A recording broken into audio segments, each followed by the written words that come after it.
الحمد لله رب العالمين أحمده وأستعينه وأسأله الكرامة بعد الموت فإنه قد دنا أجلي وأجلكم ونشهد أن لا إله إلا الله وحده لا شريك له ونشهد أن سيدنا ومولانا محمدا عبده ورسوله أما بعد فأعوذ بالله من الشيطان الرجيم بسم الله الرحمن الرحيم لتجدن أشد الناس عداوة للذين آمنوا اليهود والذين أشركوا وقال تبارك وتعالى في مقام آخر لقد رضي الله عن المؤمنين إذ يبايعونك تحت الشجرة قال النبي صلى الله عليه وسلم الله الله في أصحابي لا تتخذوهم من بعدي غرضا فمن أحبهم فبحبي أحبهم ومن أبغضهم فببغضي أبغضهم أو كما قال النبي صلى الله عليه وسلم صدق الله مولانا العظيم وصدق رسوله النبي الأمي الكريم تمام حضرت شکما بسرت ردی برائی اللهم صل على محمد وعلى آل محمد كما صليت على إبراهيم وعلى آل إبراهيم إنك حميد مجيد زما عزیزان و حضرین نور مسلمانان اللہ رب العزت امونتا سبحان دی لوی فضل اور احسان دے کہ اللہ رب العزت مونتا سو پل خبر اور دولو دا پارکی لولی دیر خلق بداسی وی کہ اگوی با پا عبسیاتو کی فضولیاتو کی مصروف ہی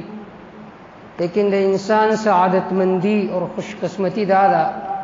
کہ انسان بدسی مجلس کی پلا قیمتی لمحہ تیرے کی چی علتا دا اللہ رب العزت دا دین خبر دا اللہ رب العزت دا یاد اور دا محبت خبر کی ما چستا سدڑان دے دا قرآن مجید کم آیت کریمور استلا اور دا جناب رسول اللہ صلی اللہ علیہ وسلم کم ارشاد گرامی میں اولستل آگی کی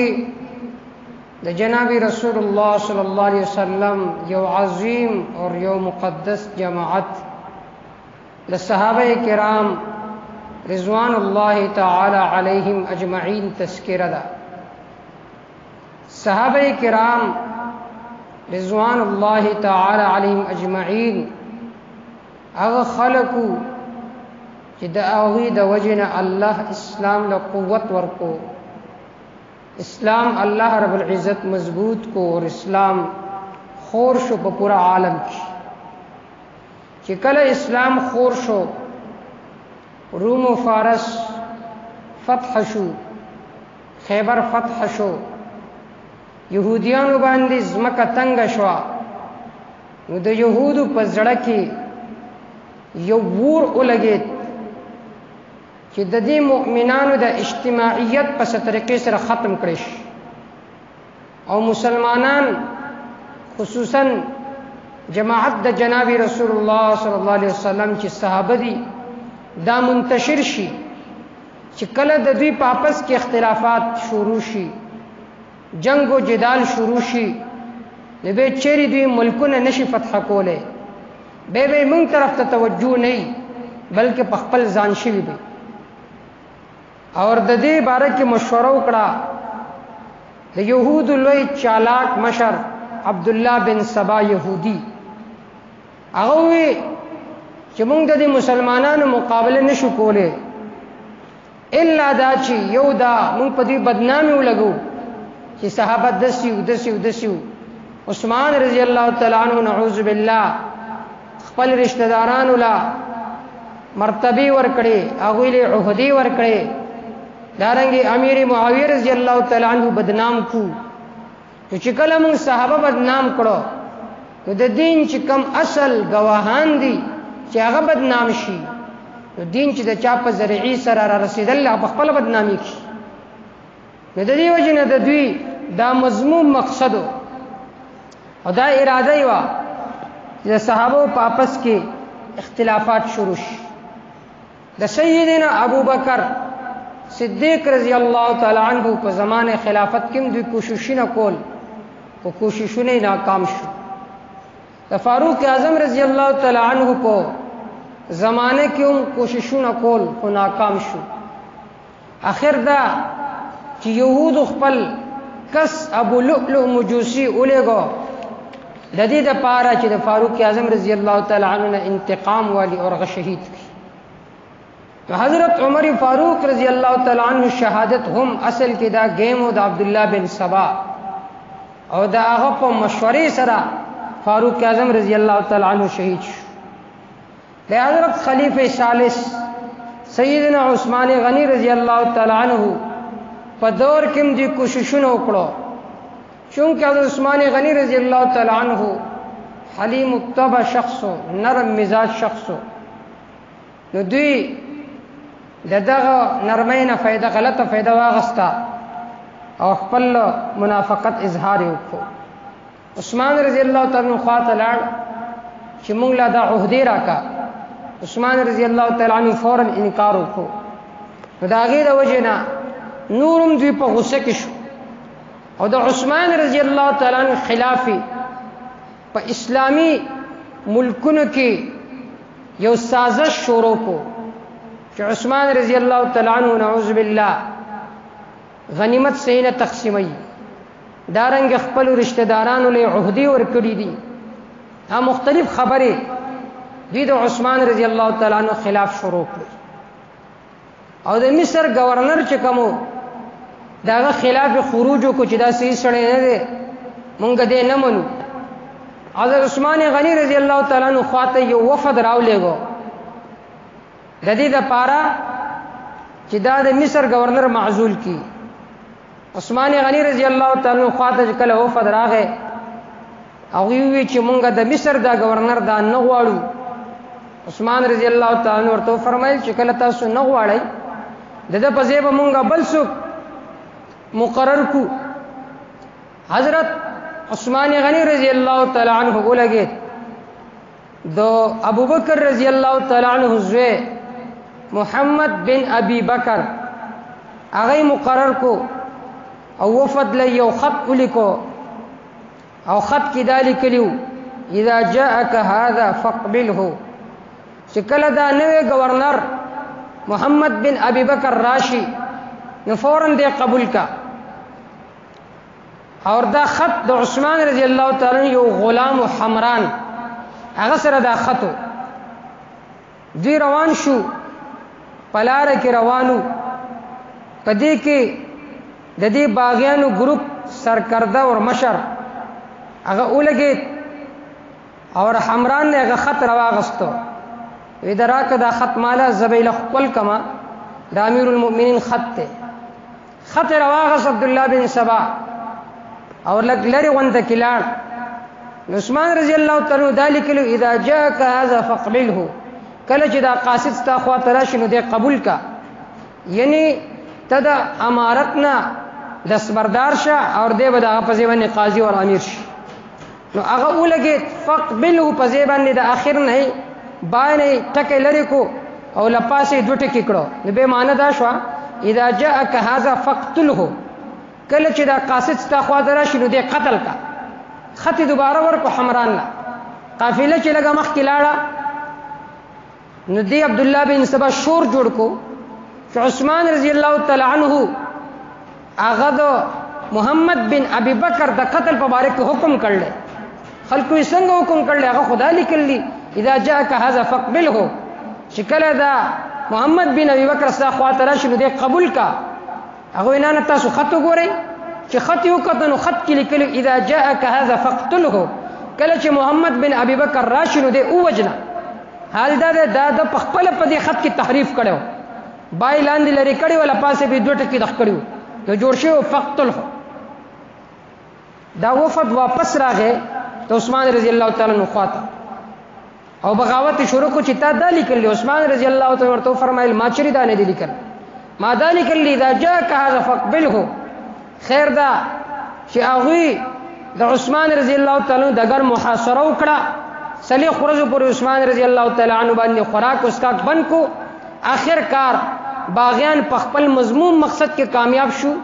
اور حضرت عثمان غنی رضی الله تعالی عنہ شهید کو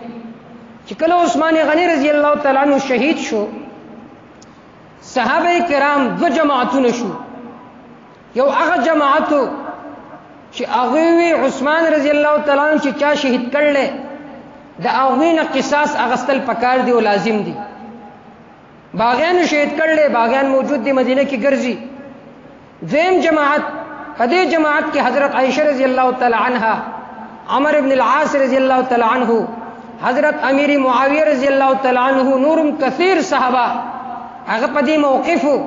چې د عثمان رضی الله تعالی چې کوم قاتلین دي د دې سزا واغستش دینه سزا واغستش زم طرف ته علی المرتضی رضی الله تعالی عنہ هغه فرمایل چونکه وس د خلافت ابتدا ده چې ځکه خلیفہ شوم اور زما خلافت مستحکم او مضبوط شو نبی بزده دی باغیانو نه بدلواله خیر دا چې اختلاف راغی د دو جماعتونو په منځ کې اور د دې اختلاف بنیادی وجه د يهودو عبد الله بن سبا دا جماعتو وی غوښته ده چې د صحابه په منځ کې اختلافات راشي او د دې توجه زمونږ نه هټاو شي په خپل منځ کې جنگ او جدال شروع کی دا هغه په نتیجه باندې دو جنگونه لوی جنگونه هغه واقع شو د صحابه په خپل منځ کې یو تویل شي جنگ جمل او دویم تویل شي جنگ صفین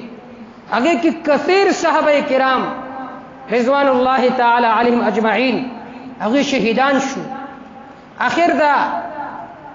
چې علی رضی الله تعالی عنہ اور امیر معاویہ رضی الله تعالی عنہ صلح طرف ته تیار شو چې صلح پکار ده چې کله علی رضی الله تعالی عنہ صلح طرف ته تیار شو نو دا د عبد الله بن سبا جماعت يهوديان دوی به سوچ کو کچرتا علی رضی الله تعالی عنہ امیر معاویہ رضی الله تعالی عنہ سره بیعت کو علی رضی الله تعالی عنہ امیر معاویہ رضی الله تعالی واپس کې صلح وشوا نو زمونږه کم چالو تدبیر چې هغه ناکام شو نو دوی د علی رضی الله تعالی عنہ مبارک د کفر فتوا لګولا چې علی رضی الله تعالی عنہ کفر وکړو وزکه علی رضی الله تعالی عنہ د الله کتاب پرې خود یو بل کسي حاکم مقرر کو او امیر معاویہ رضی الله تعالی عنہ سره صلح وکړ نو دا د يهودو د شورونو سازشو چې صحابه کرام بدنام کی د صحابه کرامو پاپس کی جنگ او جدال دا دغه کی د دې لپاره چې کم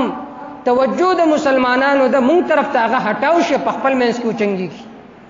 او د يهودو د دې لپاره درې کسان مقرر کړو چې تاسو به د اسلام چې کوم درې جرن اعلان دی هغه به وجنئ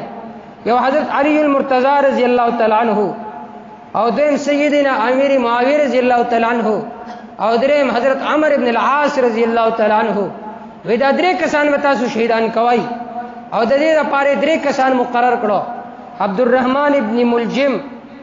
برق بن عبد الله تمیمی اور عمر بن بکر تمیمی لیکن آخری دو چې ناکام شو په خپل چال او تدبیر کې عبد الرحمن ابن ملجم په خپل د ناکام او مذموم تدبیر کې کامیاب شو اور حضرت علی المرتضی رضی الله تعالی عنہ د کوفی د مسجد نه بهر شهید کو. نو دا د دې روافضو او د يهودو د شورونا دا چالو تدبیرو چې صحابه کرام رضوان الله تعالی علیهم اجمعین بدنام کی. اور واقعہ کربلا په 10 محرم الحرام باندې چې کوم واقع بیانی کی داغم اصل پس منظر داو چې واقع کربلا د دې بنیادی وجہ دا دغه يهودو او شیعاګان او روافضو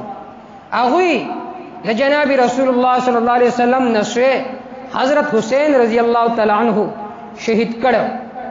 کله چې علی رضی الله تعالی عنہ شهید کېدو نو خپل پځې باندې ولی عهد حضرت حسن رضی الله تعالی عنہ مقرر. حضرت حسن رضی الله تعالی عنہ مشر. دا خبره د شیعاګانو په کتابونو کې ذکر ده. د شیعاګانو معتبر کتاب ده کشف الغمه فی معرفة الائمه. هغه کې ذکر کوي ان علی علیه السلام اوصى بها وافاز رداءها عليه فهو عليه السلام مسألة اجماع وقد سلم المدعى امامته عن النزاع. وی حضرت سیدنا علی رضی اللہ تعالی عنہ په خپل زندگی کې سیدنا حسن رضی اللہ تعالی عنہ خپل وصی اور ولی عہد مقرر کو او د خلافت سازری حضرت حسن رضی اللہ تعالی عنہ تواغستو. لہذا د حسن رضی اللہ تعالی عنہ خلافت دا یو اجماعی مسئلہ دا او دا ہر قسم تنازعاتنا دا ہر قسم جګړونا دا خبر بالکل منزه اور پاک دا. نو علی رضی اللہ تعالی عنہ خپل ولی عہد هغه حضرت حسن رضی اللہ تعالی عنہ مقرر کو. کله چې حسن رضی اللہ تعالی عنہ خلیفہ شو نو حسن رضی اللہ تعالی عنہ دا سوچو کو چې کله یو میش دو میش خلافت دغه کو سوچو کو چې مسلمانانو په پس کې اتفاق پکار دی اور اتفاق نشی راتله مگر دا چې بنو امیہ چې دا هغه خاندان کې د خلافت عہده منتقل شي نو د دې خلکو اتحاد او اتفاق برش. لکه بنو امیہ دا د قریش لوی خاندانو او دا په سیاست او تدبر کې اعلی نمبر باندې. لکه نبی علیہ السلام امیر معاویہ رضی اللہ تعالی عنہ ته دعا کړې و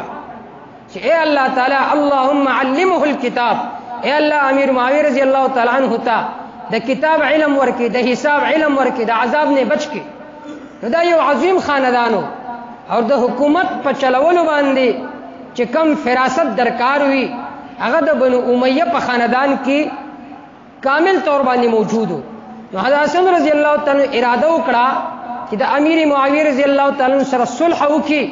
او دا پلاس باندې بیعت وکي او دا د خلافت سازر دا حضرت امیر معاویہ رضی اللہ تعالی تواغم دی. چې کله هغه دا اراده وکړه نو د عبد الله بن سبا گروپ او جماعت دوی سوچ کو حسن رضی اللہ تعالی عنہ اراده وکي د صلح او د امیر معاویہ رضی اللہ تعالی عنہ پلاس باندې بیعت وکي زمونږ دا چالو تدبیر دا به ناکام شي. نو دوی اولګیدل دا حضرت حسن رضی اللہ تعالی باندې حمله وکړه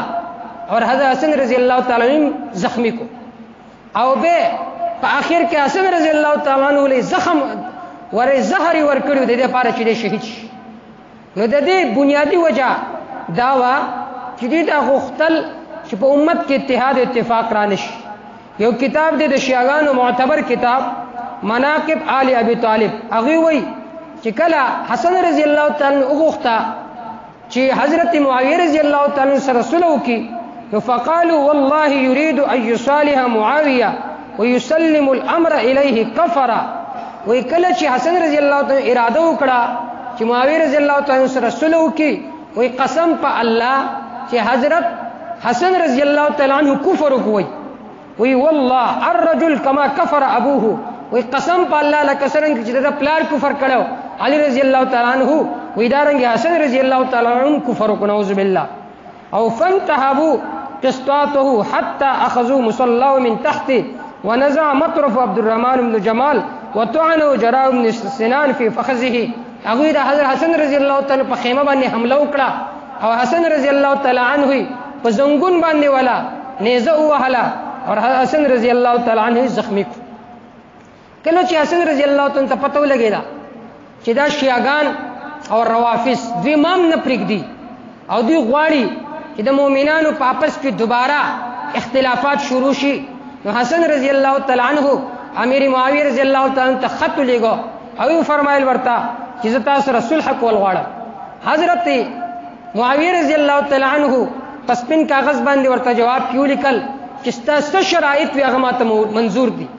چې کله خط واپس راغی حضرت حسن رضی الله تعالی عنہ خواته، حضرت حسن رضی الله تعالی عنہ خط باندې جواب ولیکو اور د خلافت د دستبردار شو، اور حضرت امیر معاویه رضی الله تعالی عنہ په خپل ځبانی خلیفہ مقرر کو او شیعاګانو ته आवाज وکړو نو اے شیعاګانو تاسو هغه خلک چې تاسو زما پلار شهید کړو، تاسو زما په خیمه باندې حمله وکړه، زما مال تاسو لوټ کړو، تاسو زما په جسم باندې د نیزه وارو کو، لہذا ز خپل رور خپل ترو حضرت معاویه رضی الله تعالی عنہ پلاس باندې بیعت کوم او د خلافت دا سازر چې هغه ته اغوندوم. د تاریخ معتبر کتابونو دا خبره ذکر کړی ده. خیر دا چې امیر معاویه رضی الله تعالی عنہ خلیفہ مقرر شو اور دا هغه نه بعد حضرت امیر معاویه رضی الله تعالی عنہ په پوره دنیا باندې اسلامی جنډا هغه لهراو کړه. 19 کاله تقریبا حضرت امیر معاویه رضی الله تعالی عنہ خلیفہ چې کله هغه وفات کېدو داغه خیال دارغه کچرته ز امت د سپریکدم لکه څنګه چې عثمان رضی الله تعالی شهید کېدو او امت دغه رنګ پرې خودلې شوی، نو څومره جنگ او جدال شروع شو، قتل او قتال شروع شوی. نو مال پکار دی چې زه یو خلیفہ مقرر کم خپل د ځان نه بعد چې هغه دسی خلیفہ وي چې امت په هغه باندې متفق وي، د دې لپاره چې د مسلمانانو په آپس کې به جنگ شروع نشي. نو حضرت امیر معاویه رضی الله تعالی عنہ حضرت عبد الله بن عمر رضی الله تعالی عنہ سره د دې په باره کې خبرې وکړې اور وی فرمایل انی ارهب ان ادع امه محمد صلی الله علیه وسلم بعدی کالذئن لا راعی له.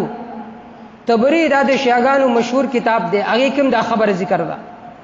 چې حضرت امیر معاویه رضی الله تعالی فرمایل چې زه یریګم چې زه د نبی صلی الله علیه وسلم امت د سه پرېږدم لکه ریوړوي او د هغې دپاره حفاظت کوونکې نه وي، نو داسې زه چېرې نه پرېږدم، بلکې زه د دې دپاره یو خلیفه مقرروم. په دې حالاتو کې حضرت مغیره بن شعبه رضی الله تعالی عنہ هغه سره مشوره وکړه او مغیره بن شعبه رضی الله تعالی عنہ ورته هم مشوره ورکړه. حضرت امیر معاویه رضی الله تعالی عنہ د صحابه کرامو سره مشوره وکړه، د کثیر صحابه کرامو سره چې عبد الله بن عمر رضی الله تعالی عنہ، عبد الله بن عباس رضی الله تعالی عنہ، مغیره بن شعبه رضی الله تعالی عنہ داخلو چې زه خپل ځان نه بعد څو خلیفہ مقرر کړم. نو هغه ټولو ولا مشوره ورکړه چې ته خپل ځان نه بعد خپل زوی یزید خپل ځای باندې خلیفہ مقرر کړ. نو امیر معاویه رضی الله تعالی عنہ د خپل د تلو نه بعد خپل زوی یزید مقرر کو اور کثیر صحابه کرام د یزید په لاس باندې بیعت وکړو. اور علما ذکر کوي البدایه والنهایه کې فبايع له الناس في سائر الاقالیم چې په تمام اسلامی ملکونو کې د یزید په لاس باندې صحابه کرامو بیعت وکړو. څومره صحابه په مکه کې، مدینه کې، مصر کې، شام کې، دې ټولو د امیر معاویه رضی الله تعالی عنہ زوی د یزید په لاس باندې بیعت کړو. صرف 15 کسان دسیو چې هغه د یزید په لاس باندې بیعت نه کړي. یو حضرت سیدنا حسین بن علی، دیم سیدنا عبد الله بن عباس رضی الله تعالی عنہ، دریم سیدنا عبد الله بن عمر رضی الله تعالی عنہ، اور پنځم سیدنا عبد الله بن زبیر رضی الله تعالی عنہ. هغه بیعت نه کړي. د دې بنیادی وجه دا و چې دا هغه سوچ داو چې اگر چې یزید یو پاک سړی دی، دارنګي د حکومت په چلولو باندې هغه ته کم بصیرت حاصل هغه چا بل چاته نه دی حاصل، لیکن چونکه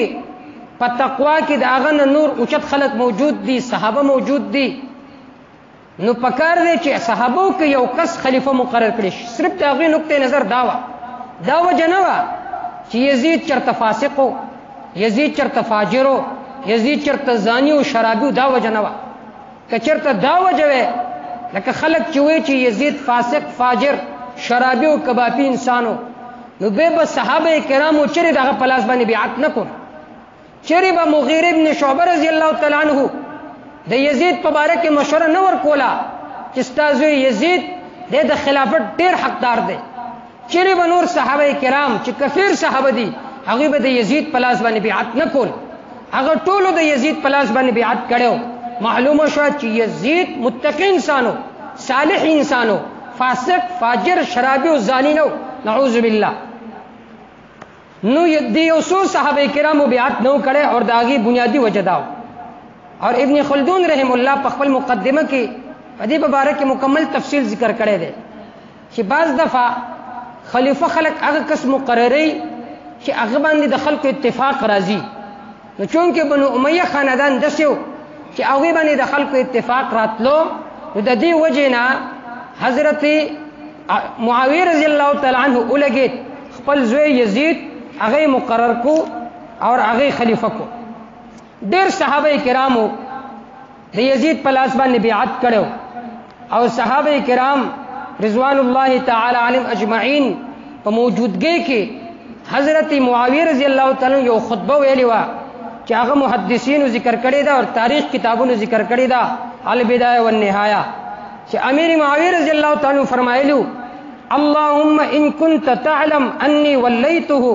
لانه فيما ارى اهل لذلك فاتمم له ما وليت وان كنت وليته لاني احب فلا تتممه له ما وليت. حضرت امیر معاویه رضی الله تعالی فرمایل اے الله کچرته یزید ما د دې لپاره خلیفہ مقرر کړی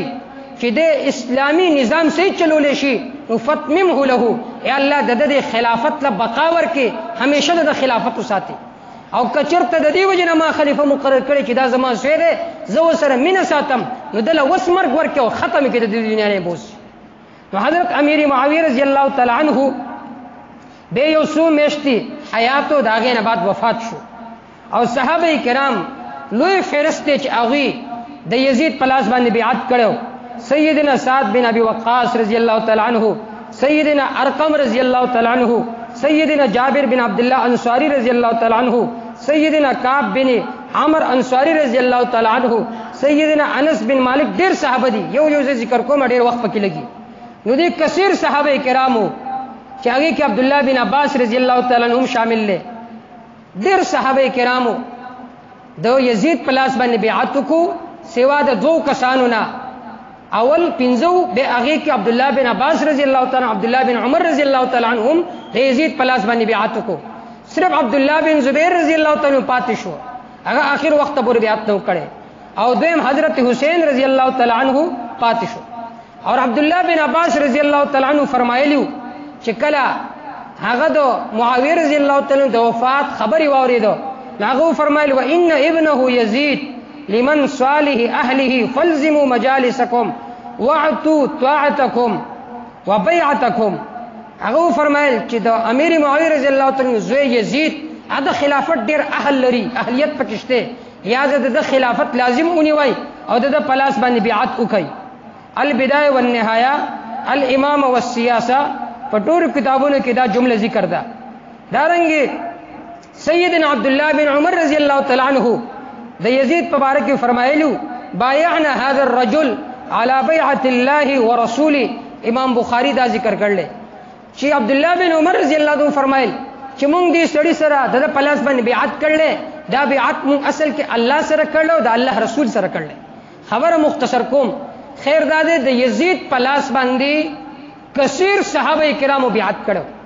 دې خبره لازم کہ چرته یزید فاسق او فاجر وے، شرابی او کبابی وے، دې صحابه به بیعت کړو، شری بنو کړي. نن زمانه کې یو عام کس هغه د هغه سړي پلاس باندې بیعت نه کوي چې هغه شرابی کبابی او زانی وي. د صحابه کرامو مبارک سرنګ دا تصور کېدی شي چې هغه د فاسق او فاجر پلاس باندې بیعت کړو. خیر دا حضرت حسین رضی الله تعالی عنہ بیعت انکو داغه خیل داو چې زما پخپل زم اور حضرت یزید سره ملاویګم التبه داغه پلاس باندې بیعت کو. مکه ته لاړ د مدینې نه، په دې دوران کې کوفی والو حضرت حسین رضی الله تعالی خواته خطونه راولېګو تقریبا 150 خطونه او هغه کې ورته دا ویلو چې تراشه کوفی ته او مونږ ستا ملګریو ستا پلاس باندې بیعت کو د یزید پلاس بیعت نکو. حضرت حسن حسین رضی الله تعالی خیل داو خلق په ما باندې متفق کېږي نو زبال تل شم خو اول اراده و چې زب یزید پلاس بیعت کوم ویلاړ بشما حالات بسین کم کچرته حالات سزګارو خره کسزګار نو د یزید پلاس باندې بیعت وکم. او د دې خبر د پاره مسلم بن عقیل الیګو خپل د ترزوی هغه چې ال تلاړ خلق ولا پر زور استقبال کو په دې مرز هغه شهید کو. حضرت مسلم بن عقیل خط الیګو حضرت حسین رضی الله تعالی عنہ د دې زنا خپل ملګری روان کړو. ملګری سوکو زنانه وسره ماشومان وسره اور د مسلم بن عقیل رونو وسره ذهن دا منی چې یو سړی جنگ لذي او د دومره طاقت سره جنگيږي هغه ځان سره زنانه بوزي هغه ځان سره ماشومان بوزي بلکې هغه ځان سره فوج بوزي. اور حضرت حسین رضی الله تعالی ځان سره ماشومان روان کړل او زنانه د دینه معلومه شو چې حسین رضی الله تعالی د یزید خلاف خروج نه کول لکه خلک چې وي خطیبان وي چې هغه ته د یزید په مخالفت کې هغه باندې هغه بارکه خروج کول او هغه سره جنگ کول. خیر دا چې دوی قافله روانه شو د ذل حج باندې دی روان شو د مکې نه چې کله یزید ته پته ولګیلا چې د حسین رضی الله تعالی قافله را روانه ده نو حضرت یزید رحم الله ولګید د حسین رضی الله تعالی عنہ فرشته کې ناراضي هغه ولګو ویلاړ شته. حضرت یزید حسین رضی الله تعالی د حالاتونو خبر کا چې کوفی ته لاړ نشي د خلک پتا سره غداری کتاب شهید کی لکه د ستا پلار شهید کړي دي ستا رور شهید کړي دي تام نه پریږدي. چې کله دی راغلو اور حضرت حسین رضی الله تعالی سره ملاقات وکړو حضرت حسین رضی الله تعالی د گورنر ته وی چې د حسین رضی الله تعالی نانا کېدو ای ورته چې د سکار د ماته پته ده چې دا کوفی والا غدار دي زما د ترزوی شهید کو مسلم بن عقیل خو مال د دریو خبرو اجازه راکا و درې خبرې څه دي. یو خبره ده مال اجازه راکا چې زبر ایراس لاړ شم یزید سره ملاقات وکم دا پلاس باندې بیعت وکم یا مال اجازه راکا چې واپس لاړ شم مدینه ته یا مال اجازه راکا چې زه اسلامی سرحدات ته لاړ شم او د یزید د امارت دلان د جهاد وکم. دا جمله د شیعاګانو کتابونو کې لیکدا اور د سنیانو په کتابونو کې د تاریخ په کتابونو کې لیکدا دا درې خبرې. نو د حضرت یزید رحم الله گورنر هغه ته وی چې تا د پاره اجازه ته چې تلاړ شي یزید پلاس باندې بیعت وکړه سره ملاقات وکړه. چونکه چې کله د یو مقام دی هغه تورسي دولاري وي یو دمشق ته او یو کوفی ته. نو حضرت حسین رضی الله تعالی عنہ د کوفی لار پرې خو د دمشق طرف روان شو. دا کربلا یو مقام دی دمشق پلاری کی راځي چې کله دې مقام ته ورسید دې کې دا باغیانو گروپ چې کوم دی دغه وخت کې دا یزید رحم الله پر لشکر کیو هغه خیل داو کو کچرته د حسین رضی الله تعالی عنہ ملاقات کو یزید رحم الله سره برای راست نو زمونږه هغه خباستونه بخکار شي هم پته ولګي چې د حسن رضی الله تعالی قاتلانوم داو د علی رضی الله تعالی قاتلانوم داو. نو دا یو مقامو د حسین رضی الله تعالی عنہ جماعت یو زیو پړاوی واچول د دې لپاره چې آرامو کې سار بزي دمشق ته بزي شپې مالې دوی آرام د لپاره سملشتو کربلا مقامو د کې دا شپېته اویا کسان چې کوم باغیانو شیعاګان دوی د شپې حمله وکړه حضرت حسین رضی الله تعالی عنہ شهید کو او دا هغه ملګریم شهیدان کو. نو د کربلا پورا حقیقت دا ده هغه اراده نه و چې دلته جنگ کوي بلکې هغه منافقینو اچانک په هغه باندې حمله وکړه اور حضرت حسین رضی الله تعالی باندې حضرت حسین رضی الله تعالی عنہ شهید کو. نه الته وببند شوی پاغي باندې نه خوراک اسکاک بن شو دا د شیعاګانو پروپاګاندا ده چې هغه حسین رضی الله تعالی باندې وببند شوی خوراک اسکاک بن شو الته وبم وی هغه د دجلی دریاب سره خوا کې دا میدان دی اور 15 فوټ لاندې وبرخ کړه کې دی اور هغه باندې اچانک حمله شوی و هغه شهیدان کړو. چې کله یزید رحم الله خواته دا خبر ورسید هغه ډیر خفشو پدی باندې اور د یزید رحم الله چې کوم گورنرو هغه باغیان قتلوم کړو اور دا غینه بعد د اهل بیت ډیر اعزاز کو ډیر تکریم کو ډیر په اعزاز سره مدینه ته واپس ولیکل. دا د پورا د کربلا د واقعي حقیقت ته چې اصل کې قاتلین شو هغه خپل د شیعاګان د چیزان وਹੀ وس ځان زکه وਹੀ چې الله تعالی پیدا سزا مقرر کړل تر ورځ د قیامت پورې چې دی خاندان رسول هغه شهید کړي دي او به ټول الزامي پچا باندې ولګول په یزید رحم الله باندې ولګول ټول الزامي په امیر معاویه رضی الله تعالی باندې ولګول چې امیر معاویه رضی الله تعالی عنہ نعوذ بالله حسین رضی الله تعالی شهید کړو. دا محض الزام او پروپاګاندا دا. حضرت یزید رحم الله یو صالح امامو د امیر معاویه رضی الله تعالی عنہ فرزندو، هغه شخصیت چې بخاری شریف کې راځي چې یو جماعت نسره چې هغه به دریابي jihad کوي او د هغه په باره کې نبی علیہ السلام بشارت ذکر کوي چې دې په باره کې جنت واجب شوه ده. اور هغه لشکر چې د یزید رحم الله په امارت کې هغه jihad کړو او ډیر صحابه پای کې شریک، نو دا هغه د پاره د جنتی کېدو بشارت موجود ده په احادیثو کې. لہذا دا خبره په ذهن کې ساتل پکار دي. د واقعي کربلا پوره حقیقت داو چې دا شیعاګانو کړي وا اور صحابه کرامو دغه شیعاګانو شهیدان کړو او وسم شهیدان کړي چې سو الله تعالی دې په دې باندې د عمل کولو توفیق راکړي. اللهم صل على محمد وعلى ال محمد كما صليت على ابراهيم وعلى ال ابراهيم انك حميد مجيد. ربنا لا تزغ قلوبنا بعد إذ هديتنا وهب لنا من لدنك رحمة انك انت الوهاب. یا الله زموږ صغیره کبیره ګناهونه معاف کړي. یا الله مخبل مقرب بندگان جوړ کړي. یا الله موږ د ولایت خط انتها ته ورسي. یا الله په کشمیر کې ظلم شروع دی، الله تعالی د ظلم نه بچو ساتي. الله تعالی هغه د عافیت ولا باولو کې. الله تعالی ایو صلاح الدین ایوبی پیدا کې. الله تعالی محمد بن قاسم پیدا کې. الله تعالی موږ له طاقت را نصیب کې، زموږ حکومتونو له طاقت ور نصیب کې، اسلامی مملکتونو له طاقت ور نصیب کې چې د مظلومینو مدد وکړي، چې د مظلومینو مدد وکړي. الله څوک په سکه پریشانۍ کې مبتلا ده غیر ولا بندوبست وکړي، څوک په فاشي او مغفرت تام ورته نصیب کې. خصوصا زموږ د امیر سے محمد کرم امیر سے چې هغه وفات شوی دی، الله تعالی دغه مغفرت نصیب کړي. الله تعالی هغه شي رحمت کې ولا زی ورکړي. الله تعالی لواحقین الله صبر جمیل ورکړي. الله تعالی موږ ټول د حادثاتي مرګ نه بچو ساتي. الله تعالی حیات طویله را نصیب کړي د پاره د دین د خدمت. الله تعالی عافیت ولا حیات را نصیب کړي. په اخر وخت دنیا نه ز په جبا کلمه جاری کړي لا اله الا الله.